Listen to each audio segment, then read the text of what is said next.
একসময় প্রশংসা, এখন প্রকাশ্য পাল্টাপাল্টি পোস্ট।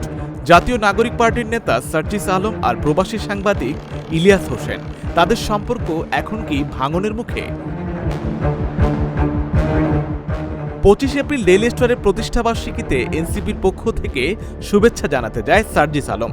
সেখানে তার উপস্থিতি নিয়ে ফেসবুক পোস্ট দেন সাংবাদিক ইলিয়াস হোসেন, আর এতে যেন আগুনে ঘি।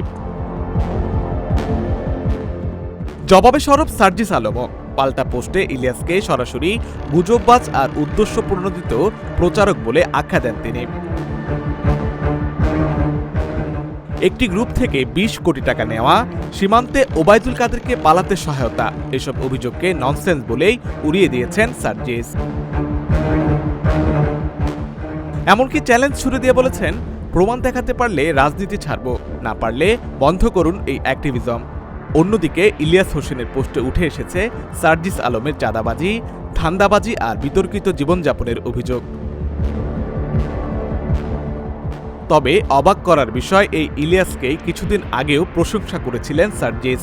2025 সালের 9 ফেব্রুয়ারি এনসিপির বাংলা মোটর কার্যালয়ে জাতীয় নাগরিক পার্টির এক অনুষ্ঠানে বিদেশে বসে দেশের জন্য কথা বলা সেসব সাংবাদিকদের কৃতজ্ঞতা জানিয়েছিলেন।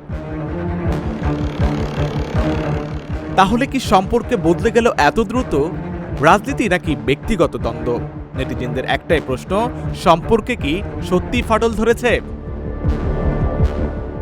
Desk report, Dhaka journal.